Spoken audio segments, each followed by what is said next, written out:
When you're on a journey of being an indie creator, it can feel pretty frustrating when you get a bit stuck. Let's talk about that. If you're new here, hi, my name is Ash. I am an indie creative looking to create in the fields of videography, handcraft, and creative gaming. And the reason why I wanted to talk about this topic today is that I have been spending the last almost 10 years trying to figure things out. And spoiler alert, we have not figured things out yet. I started really trying to pursue something creative way back in 2013. If you want to see me reacting to all of my old creative gaming videos, feel free to check that out. But yeah, since then, I've just been trying to build something around all of these different areas of creating in a way that I could say I can sustain my life off. And on paper, it shouldn't be too hard, right? All you have to do is create, you'll find your audience, you'll get there. And so feeling stuck is something that I have gone through a lot, and I thought it would be helpful to talk about it because I'm sure there are many people out there who feel the same way. So when I say feeling stuck, a lot of the negative emotions come from seeing other people get ahead on their journeys faster than me. Well, not just faster, but figuring things out while I'm still here wondering like, what on earth am I doing? And especially when you have that comparison hat on, you start to feel a lot like the news articles talking about people figuring things out in like a span of a week, or just quick growth from friends that you know they are in similar fields. Those can be kind of discouraging, and I'm not going to pretend like I don't feel that, because honestly, a lot of why I feel I get hindered is because of things like that. And it's a vulnerable thing to say, but I feel like it is also authentic to how I actually feel sometimes. By no way is it their fault, by the way. Like, everyone is on their own journeys, and I am so happy that they like can figure their stuff out. It's just that for some reason I get stuck with my own journey. So I was doing creative gaming for a bit. I couldn't really figure out how to make it something sustainable. I did videography because that was also something I wanted to do. Still haven't figured it out. And with the handcrafted stuff as well, I'm almost a year into creating videos on YouTube about it, and I have failed to launch a good 2 or 3 times. The pessimistic point of view is that I am constantly giving myself false starts, that I am not giving myself a chance to actually move off. And by definition of wanting to make a living off of my creative projects, technically I failed, right?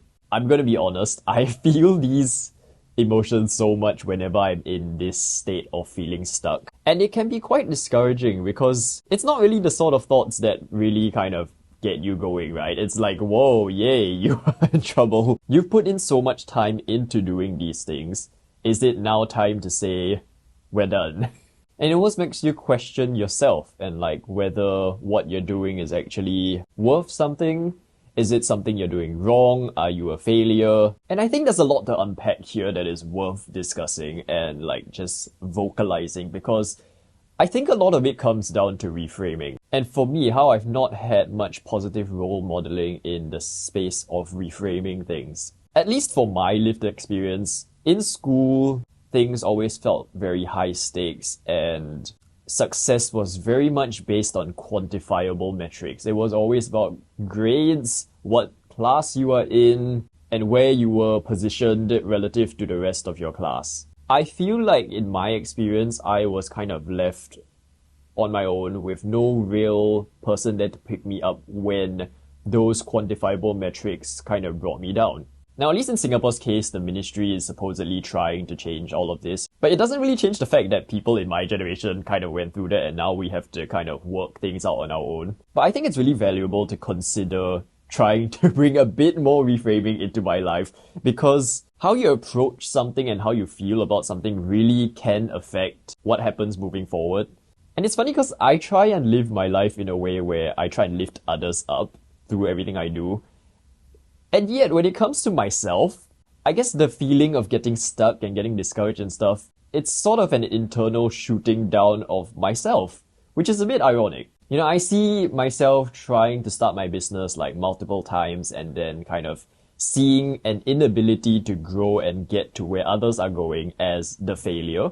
But perhaps it doesn't have to be seen that way. It could also bring in the different layers of context and circumstance fully acknowledging the privilege that comes from having the space and time to explore these things. As I was trying to build my business, there were other aspects of my personal progression that I wanted to focus on as well. I did an internship for 2 months, which meant I was fully committed to that 16 hours a day. The entire time, I could not touch my business at all. I had to delay, even though I wanted to launch. Personal mindset things where I was trying to figure out how to not get overwhelmed by consistently streaming multiple times a week for my creative gaming channel. Not having had a system in place for me to know how to effectively get things done, which is something that I've always struggled with and I'm still trying to work on it. All these little personal, specific kind of things that I have to work through that I think sometimes I don't give myself credit for.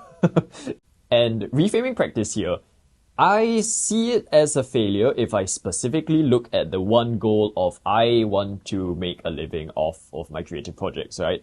But that takes away so much from all the different things that I've gained through my many years of trying to figure things out. I remember when I was starting my YouTube channel and when I was first starting my handcraft business, there were so many different skill sets that I was like, oh, it would be cool if I can actually figure it out. And now almost 2 years later, I've had a good sense of how to make candles, how to make soap, how to use Jesmonite, and even now I'm learning 3D modeling, which I thought was impossible to get into when I was first starting out. When I was making creative gaming videos, I thought I wasn't comfortable being on camera talking on a voiceover. I wanted to make these TV show style videos and I thought I have no idea how to get there. And I ended up making all of those things.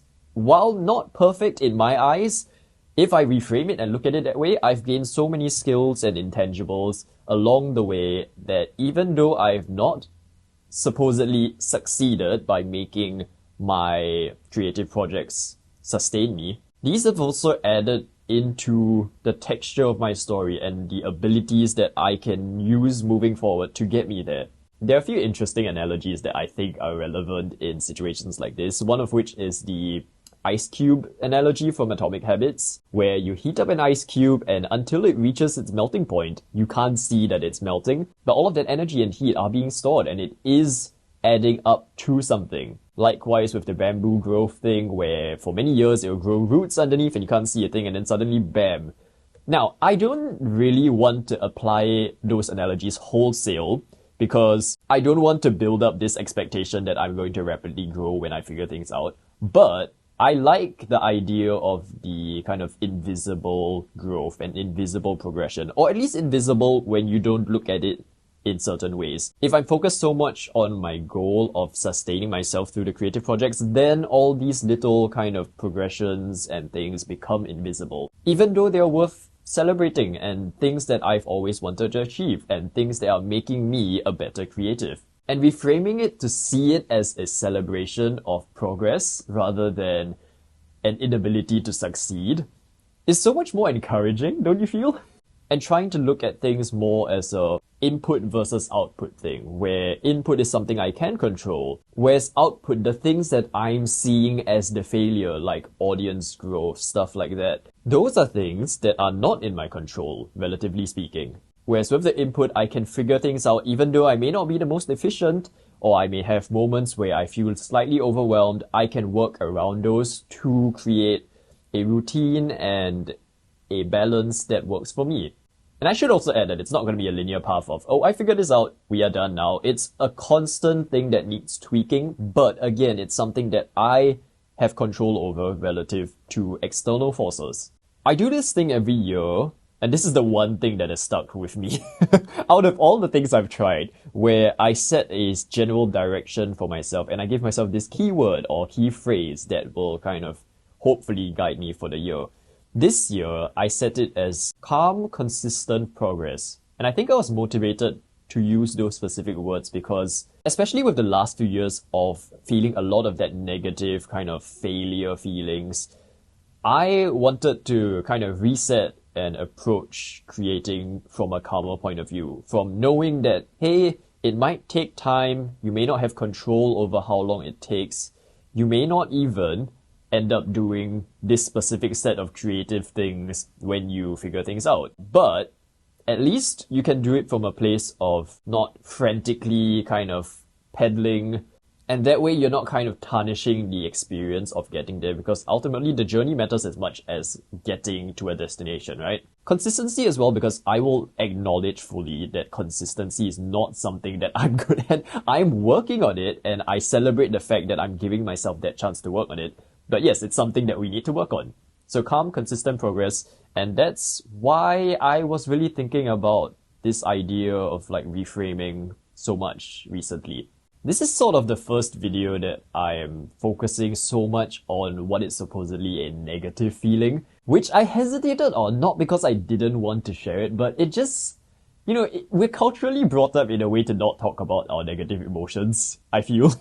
At least for me. And I think it's quite important, especially if I'm sharing my journey of being an indie creative, to show that this is also something that we go through. Like, I don't want it to be a case of, oh, I'm sharing my journey and then I only show the positives or like the things that are fancy on paper, right? These are real emotions that you go through as an indie creative. Some people will experience it more than others. Some people will be lucky and figure things out in their first go. Reframing moment again. I think one thing that I celebrate about the fact that I have struggled so much to figure things out is that it adds so much to my story, to my skill set. Like all these things that I may not have figured out in the same way had I just, got it in one go.